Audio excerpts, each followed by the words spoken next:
is. And I thank everyone for being with us today. So just kind of a brief recap here, because what we do every January is we go back to the first 4 chapters of the Introduction to the Science of Mind textbook. And as I have stated in the previous weeks, these first 4 chapters of the Science of Mind textbook are really Dr. Ernest Holmes restating a little book written by Thomas Troward called The Creative Process in the Individual. So he asks us to consider, what is this thing, this great invisible force of the universe that kind of compels creation? What is it? The scientist and the religionist, call it that, the theologians, we wish to walk hand in hand from the visible to the invisible, but we acknowledge that there is this invisible. And we try to approach it. We try to understand it. But as I mentioned in previous weeks, it is beyond understanding, or before understanding, if we want to put it that way. It is the isness, the suchness, the I amness that the different religions and cultures tell us about. And it is something that cannot be grasped by the intellect, because it goes beyond the boundaries of the intellect. In the Upanishads it says, that which is beyond words, but from which words come. That which is beyond thoughts, but from which thoughts come. In the language of the Sufi mystic Rumi, he would say, beyond ideas of right doing and wrongdoing, beyond ideas of right doing and wrongdoing, there's a field. I will meet you there. I will meet you there. That is the invisible. That is the invisible that we are all aspiring, whether it be through religion or whether it be through science, we are aspiring. So we're like turtles on the fence post. We're here. We know we didn't do it ourselves. And we are curious. We are curious as to, well, how did we get here? Who am I? Why am I here? Where am I going? The fundamental questions of life. And this is what Dr. Holmes sets out to try to help us to discover. So what I'd like to do is I'm going to start by reading the closing paragraph of the first chapter of the introduction, the thing itself, and then we'll pick up from there. As I said at the beginning, these 4 chapters weave their way back and forth between one another. There's really no clear line of distinction between one and the other, because the principles are interrelated. And again, because of the ineffableness of what we are trying to talk about. We have in our history, and we have in our personal history, we have individuals who have experienced the ineffableness. They have had the experience of it. And then tried to come back and explain it. Explain that which is inexplicable. That which cannot be described by an intellectual process. And in our classes and discussions, you'll frequently hear me use the example of tasting chocolate. If you met someone who never had a piece of chocolate, you could not explain to them in any adequate terms what they would need to know to truly comprehend what their experience of chocolate is. It's not until they taste chocolate for themselves that they begin to grasp what it is that you've been trying to tell them. And even with that, we have to be open to not only the possibility, but I would say the reality, that their experience of tasting chocolate is not necessarily the same as ours. Not necessarily the same. So we want to keep in mind then that what we are talking about, what we are trying to do, is move from this visible world, the world of manifestation, the world of material, the world of things, And we want to go back to first cause. Philosophers would call it first cause. The principle itself. We would call it God. But as I said it at the first week, when we use the term God, it means so many different things to so many different people, and not all of it necessarily invites a pleasant idea. Some people have an aversion to that term. Some people have an aversion to the description of God as a father, depending on your relationship with your earthly father, and other factors. But what we are trying to do is move from the visible to the invisible, but this movement is one that starts in the intellect. Starts with this curiosity. Dr. Holmes' mother called him the big question mark because he asked so many questions. It starts with this curiosity. Who am I? Why am I here? Where am I going? What is this thing called the earth, and where did it come from? What is this thing called the solar system and the galaxy and the universe?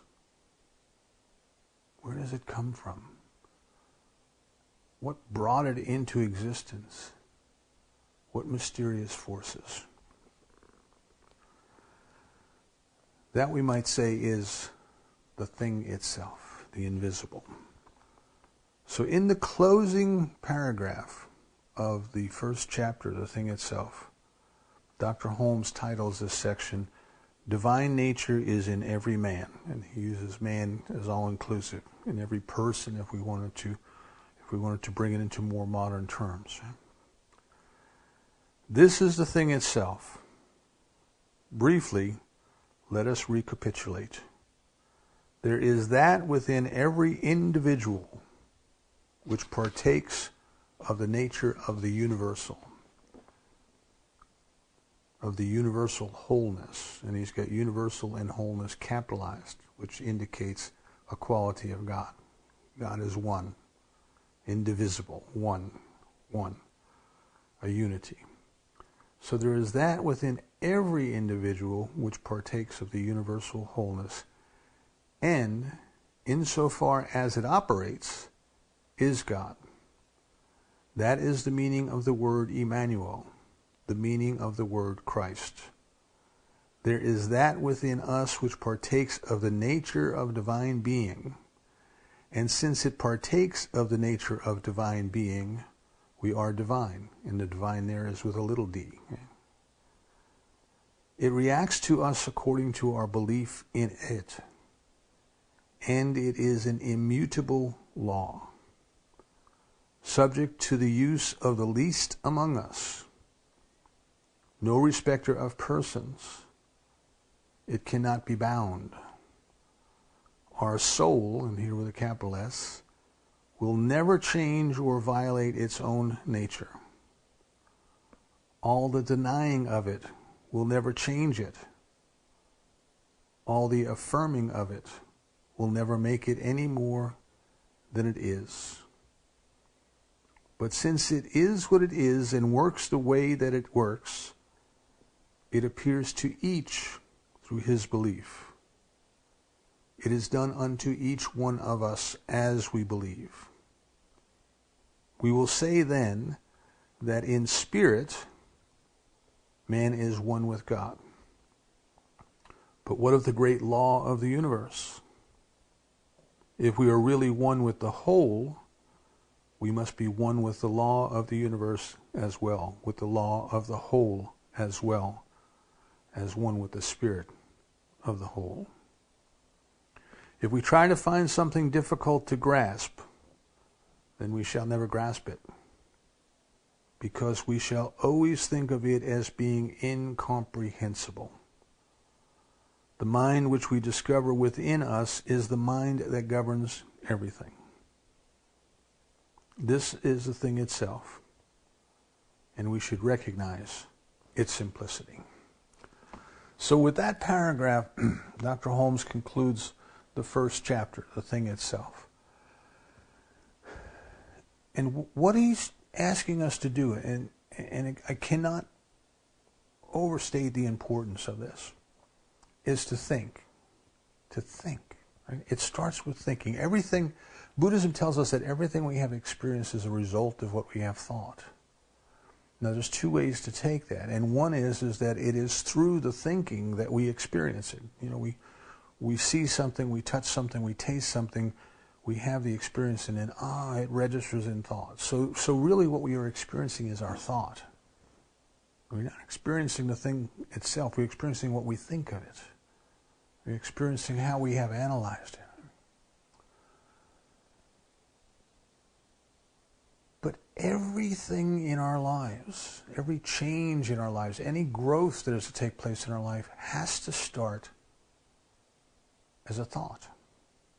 It has to start as an intention. This is why in the opening treatment we talked of intention.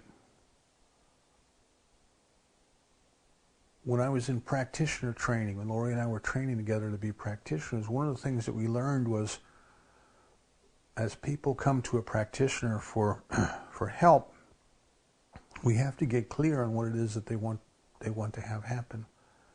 And one of the most powerful questions we could ever ask anyone was, what is it that you want to have happen now? What is it that you want to have happen now? Because when we as human beings are upset, when something is going in a manner in our lives that is not well, we know something's wrong. We can talk all about what's wrong. We can talk all about why it's wrong. But it's not until we make that shift in our focus from what's going wrong to what is it we want to have happen now. See, that's when the healing process really starts to take shape. Because if we know what we intend, then we can cooperate with the way this thing works. Remember we said, when the divine creates through its intention. In the beginning was the Word, and the Word was made flesh, according to the Gospel of John. In the book of Genesis, we are told that God said, and let there be, and then there was. This saying, this word, right, is an expression of an intention. What is it you want to have happen now? So, as I said, we are like turtles on the fence post. We are here, but we are not certain how we got here. But we are certain we had to have help, because we could not have done it ourselves. And I think the greatest gift that life itself has given to us is curiosity, a wonderment, a questioning, a wanting to know, a desire, an intention to kind of solve this great mystery, to walk from the visible into the invisible. Meister Eckhart, there's a quote I love by Meister Eckhart, and he says, God is like the child who clears its throat while playing hide and seek. So you will find it. There you go, clear my throat. The divine presence and the divine love is always within us, always awaiting our discovery of it to a greater degree. The presence within, the divine within, the life that has created us out of itself, for its joy, for its experience of the wonder of its own self, in us, as us, and through us. Right? So this is why Dr. Holmes in that chapter says that's the meaning of Emmanuel. God is with us. That is the meaning of the Christ, the place where the divine becomes human. There is this presence within, and we are all one with it. This is, the New Testament says, you and I are one, and I and the Father are one. And all of these things that I have done, you can do all these and more.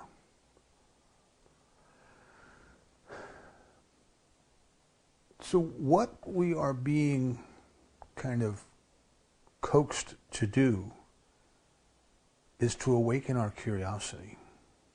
And we do this beginning of every year, but we should be doing it the beginning of every day.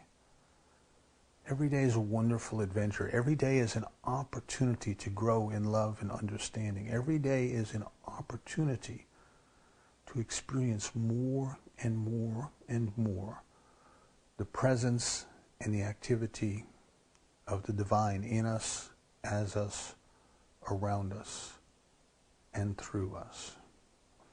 So we're going to look today at the next 2 chapters. We're trying to cover the 4 chapters in a month, and it took me 2 weeks to do the first chapter. But as I say, they interweave and they overlap. And I think if we have the intention, if we have the curiosity, and the intention is to satisfy our curiosity, to say to ourselves, there is this thing, there is this something, and I can know more of it. But not through the intellect. I have to start with the process of the mind. I have to bring my mind to the point of desire, intention. I have to bring my mind to the point of information and education. I have to bring my mind to the point of understanding where practice comes in, where I must practice, and then I must abandon the mind, because it is not an intellectual exercise. It is not an intellectual experience. And what I mean by that is, if you have a difficult mathematical problem to solve, there's a process that you can use with formulas and symbols, and you learn how to state all these different things that to state them in mathematical terms, and then to organize them into a form that you recognize, and eventually start to substitute things and simplify, and you come up with an answer. And when you arrive at the answer, that is through an intellectual process, and it is an intellectual answer. What is the area of a circle? You substitute the things you know in there, boom, you have the answer. But we're not talking about that type of a process. We're talking about starting with the understanding that there is this experience of the thing, whatever word we choose to call it. There's this experience of the unity, this experience of the wholeness. But when we arrive at that experience, it is not an intellectual answer. It is an experience of the divine.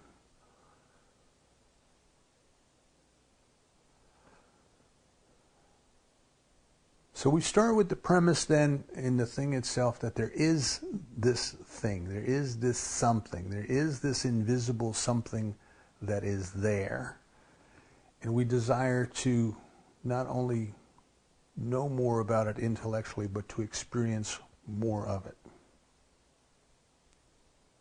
And we try to get our mind to comprehend, well, how does it work? How does this thing work? What does it do? How does it work? What does it do? So we have the thing, but apparently it does something because we're here. The galaxy is here. The solar system is here.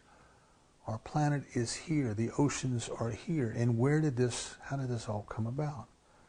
Is it a purely material process by which chemicals and energies combine and make things happen? Or is it something more along the lines of what we get in the scriptures, which is an intention? This divine thing, this unity, this oneness, this isness. In some of the Eastern books, we might call it the conscious force. Right? It is conscious, it exists, it is blissful. That's what it is. And part of that consciousness then is awareness and desire and intention. This is spontaneity. Dr. Holmes might refer to that as love. And then there is this unfoldment. There is this part of itself that operates as an impersonal law. And what the conscious awareness desires, what it intends to have, then this unconscious or subliminal or blind force, Dr. Holmes calls it subjective because it can't choose and decide on its own. It does what it's told. It is subject to direction from will and volition. The will and volition says, let there be. Let there be. And there was. But in between the let there be and there was an unfoldment. There was this, what we would call the law, the process. Every little detail got worked out. Every little thing that had to happen happened in perfect order at perfect time. And this law is not separate or apart from or different than the thing itself. It is just a part of the thing itself. It is the way it operates. There is not God and the law. There is only God, and the law is part of it. So in considering how the thing works, the consideration then is it works through an act of will and volition, of awareness and of choice. And it has no reason to doubt. So it truly believes that that which it wishes to experience, it experiences. And this power that we would call the law then operates upon that intention plus belief, this consciousness, and makes it so. That, in kind of a nutshell, we might say, is the involution and the evolution. The involution is the intention, the evolution is the unfoldment. In the beginning, God said, let there be stars and planets. And there was. And there are. But that unfoldment is still continuing to this day. Right?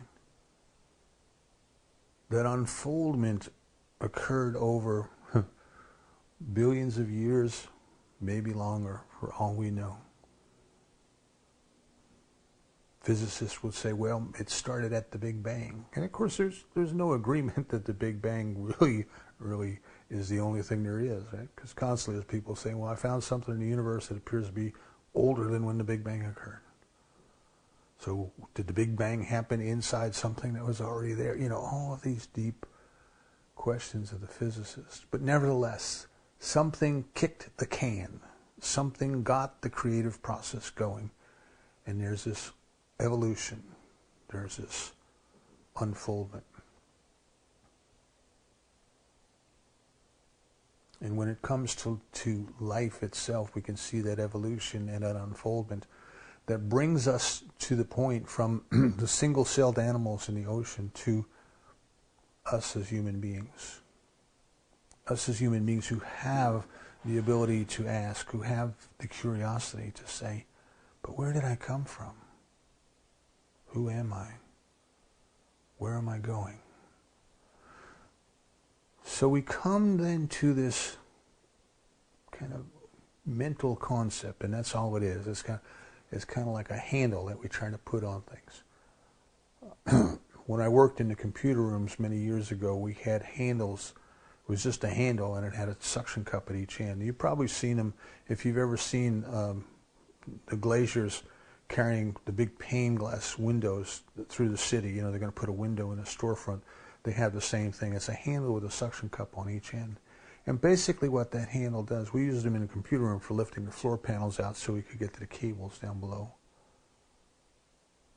Basically what that handle does, it lets you get a temporary grasp on that which is not graspable, that which you can't get a hold of. This handle gives it to you. And I want you to think of our concepts as being just that, our concepts of what the divine is. These are handles with suction cups on the end, and we use them temporarily, but we know that they're not permanent. And we know that these concepts are constantly changing because we are forming concepts of that which is beyond concepts. This is why in some cases people will just simply not argue about a religious belief, because all religious beliefs are in that regard inadequate. They all fall short because none can possibly know the unknowable. See? Now I realize that when we are going through the experience of being in a dogmatic teaching, and this is a part of life that we all go through, and it's an important part of life because it gives us a discipline to move forward. But when we are in that experience, we tend to believe that our way is the right way and other ways are wrong. But then as we move further a little bit, we say, well, you know, maybe these other ways are right for those adherents. And maybe there are different paths that are trying to lead up to the top of the same mountain. So we become less interested in arguing the rightness or the wrongness. We are beyond ideas of right doing and wrong doing, and we just want to meet. We just want to meet in that field at the top. So we have a concept that we hold on to because it satisfies our curiosity, and it keeps us pointing towards this thing that is calling us to itself, and we say, well, it is pure consciousness, it is pure energy, it is pure bliss, it is pure awareness. And it creates by an act of will and volition. And there's a part of it acting as an impersonal law that then evolves that intention until the manifestation is complete. Until the experience of that which it intended to experience is complete. Let there be stars and planets, the Big Bang, the can is kicked, gas, energy, all these different things that the physicists will tell us about. And boom, stars are born. And then planets form around the stars, you see. Involution, evolution. Involution, evolution. And then we would say, well, that's okay. So that's a working theory. That's a concept. That's our handle with the suction cups on it that we can get a hold of. But what does it create out of? Where is the stuff and substance? The divine stuff, I think Ernest Holmes calls it. Where does the stuff and substance come from?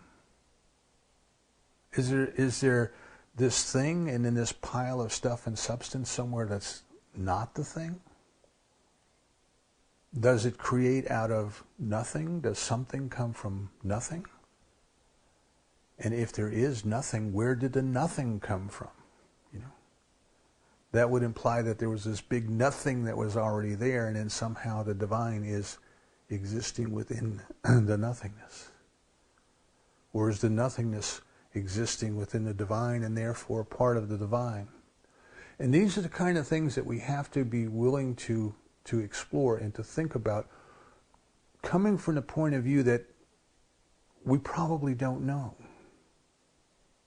But the exercise of pursuing these things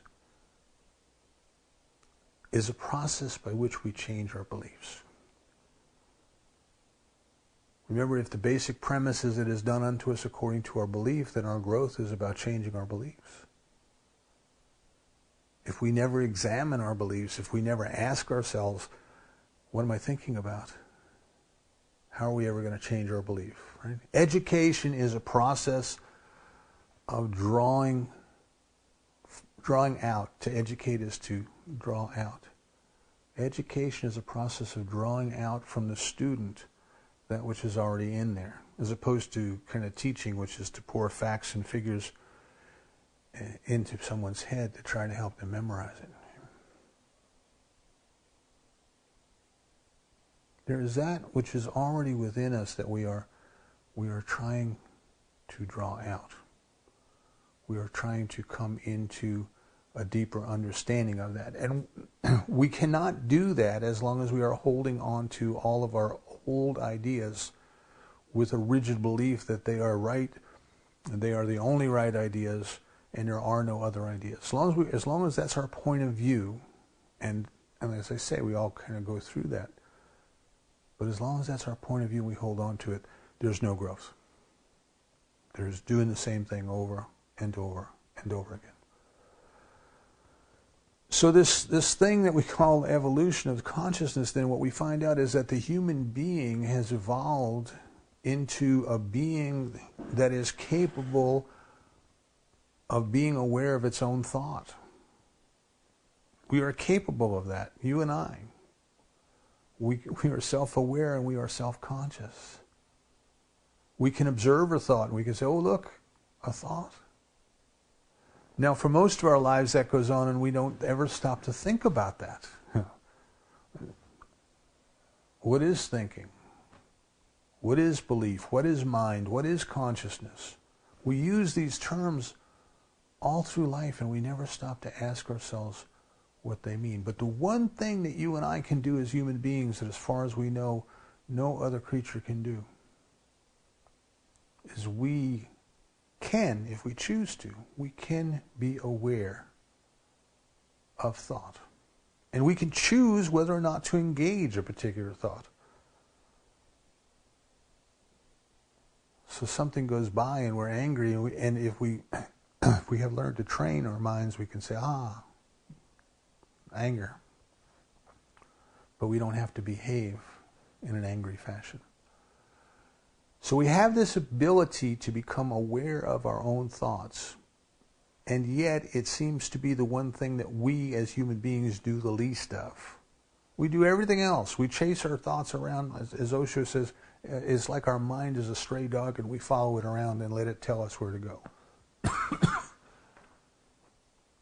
And what our growth is about, it is about breaking that cycle and becoming aware of the fact that we are aware. So we have this thing itself, and this thing itself creates because it has an intention to experience itself in some way. It creates out of itself because it is all that there is. And everything that it creates then is some expression of itself. Brings us to us. Then we must be an expression of it. We must be a unique, individualized expression of it. And the way it works is the way we work. Because what is true of the macrocosm is true of the microcosm. In biblical terms, we are created in its image and in its likeness. More simple terms, it creates by becoming the thing that it has created. There's no separation between the creator and its creation. The creation is the creator expressing itself as the creation. And this is why we might say the universe is the body of the divine.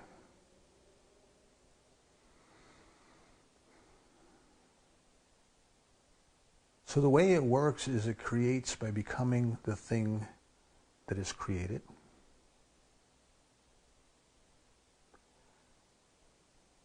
And it does that for the purpose of experiencing and expressing and enjoying itself.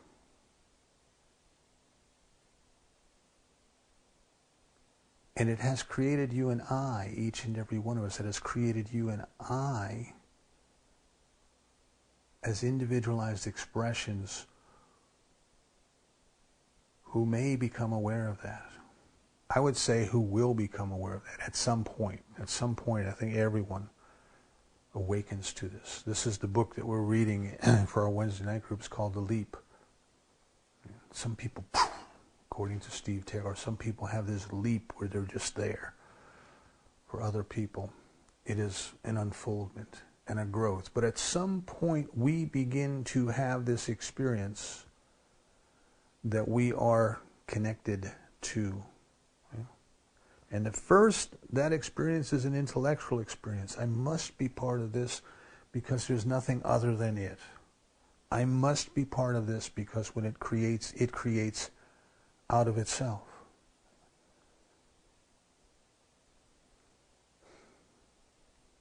If I am part of it and it creates by deciding or intending what it shall have, and then allowing this immutable law to let it unfold, then that too should be the law of my life. We become interested in that. We start to become interested in that. Now, kind of the trap and kind of the criticism that you will hear people state about new thought, right? New thought. If you wish to have a new experience, you must have a new thought. That's it. You must have a new thought. Change your thinking, change your life. So part of the criticism is as well, wait a second, you're trying to figure out how to use God in order to produce more stuff in your life. More cars, bigger houses, more money, all that kind of stuff. And it's true. People go through that phase. They do. Dr. Holmes says it's almost inevitable. Of course, we would want to use anything that we discover in order to do what we think will make our lives better. And isn't that true of anything? Of electricity, of indoor plumbing, right? Of heating and air conditioning, of transportation. The laws exist. Human beings discover them, and then we try to figure out, well, how can what practical purpose can I have with that? So what happens sometimes is people come to the teaching and they say, oh, well, I can figure out then how to work with this creative process and produce a better human life. And that's kind of a starting point. And sometimes people get stuck there for a while. But eventually what happens is we get over that. We grow tired of it because it's not satisfying, because our fulfillment is not in stuff. And we start to say, oh, but who am I? Who am I that the divine itself is mindful of me? Who am I that the divine has created me in a manner that this power that created the universe also responds to me? And now we start to become interested in what is thinking? What is belief? If it's done unto me according to my belief, how do I change my beliefs? And why is it done unto me according to my belief? And at this point, we start to leave the second stage of development, the first being of dogma and creed, the second being of learning and growing, and now we start to step into the I wish to experience. I wish to experience the presence of the divine. I ask nothing of thee, not stuff, not cars, not boats. I ask nothing of thee, not even thy love. I only want thee. So now we are kind of on this precipice once again. We are beginning our January once again. We are on this precipice once again. And the question is, are we willing to take everything we ever thought we knew and let go of it? Are we willing to have the Zen mind, the beginner's mind? Are we willing to come to our spiritual growth this year and say, I know that there is a knower within. I know that there is an intelligence within. I know that there's a love within because it has created me out of itself. And it not only can, but it will guide me in my growth this year. Am I willing to set that intention? Do I want to know God as much as I would want a pond if my hair was on fire? Am I willing to set my intention that this year I continue to grow? And the way that I continue to grow, one of the ways that I continue to grow is by observing this creative process in my life, to deliberately set my intention, to deliberately move my beliefs, to observe the unfoldment in my life, and to allow this to stir up my curiosity even further, because then, see, once I know it's there, and once I know that I can use it, and once I know that it is using me, then I can set my intention to grow deeper in the experience of the presence of the divine.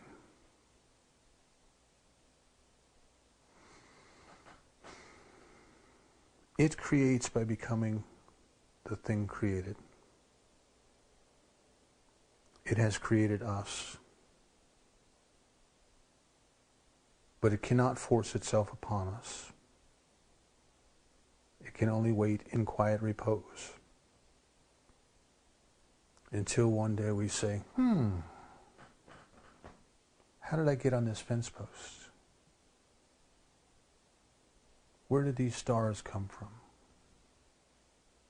Where did these planets come from? When we move back from the visible to the invisible, what is there? There's a singularity, a unity, a oneness, a blissful, conscious force. It has created me out of itself. It is right here where I am. It is nearer than my hands and feet. It is closer than my breath. And the only thing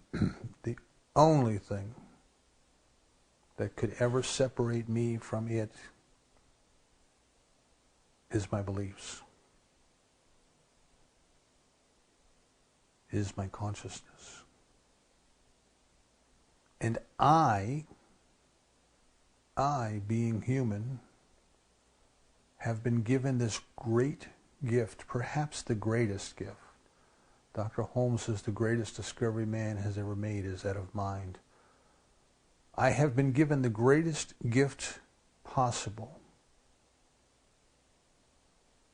in that I may intend, I may choose to be aware of my thoughts, my emotions, and to control my thoughts and emotions. And by that I mean deciding which to engage and which not to engage. And some people think, well, if I do my spiritual practice, I'll never have an angry thought. Not. But I don't have to act on my anger. See? There goes an angry thought. Get thee behind me, Satan. Get thee behind me, thoughts that divide.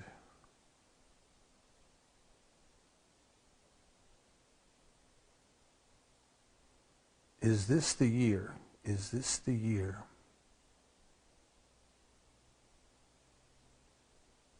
that I will spend more time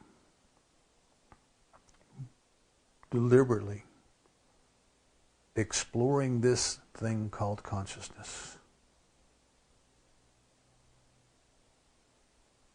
Examining how this power cooperates with me. Using that learning experience as a means of enhancing my belief that I am part of the whole.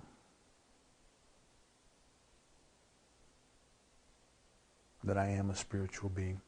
If you think for a moment about anything that we discover, gravity, for example, gravity has always been there, and people have always known that water flows downhill. But Newton wanted to know more about it. And his curiosity helped us to discover. he created or popularized a new branch of mathematics that a new language had to be developed to understand that which was not understood before. But once he was able to do that, once people were able to get their mind around that principle, there's something important Dr. Holmes tells us, is that once the principle is discovered, anybody who will apply themselves to it can use it. Once Newton did that, then everything became possible, even space travel. This morning before service, I watched the launch of the SpaceX crew capsule. Right? And those of you who grew up in the early days of the space program, it's still exciting. But we can do that because people have learned how to apply. The principle then is simply that there's a power in the universe that responds to us according to our belief. That power is the divine itself. We are one with it. We are also one with the love, the spontaneity, the will, the volition, the creativeness. Right? What joy, what means of joy would you have this year if you knew there was nothing that could stop you from having it? You know, how big would you allow yourself to dream? And are you willing to learn how to cooperate with the creative process of the universe? To allow that joy to come into existence this year in you, as you, and through you.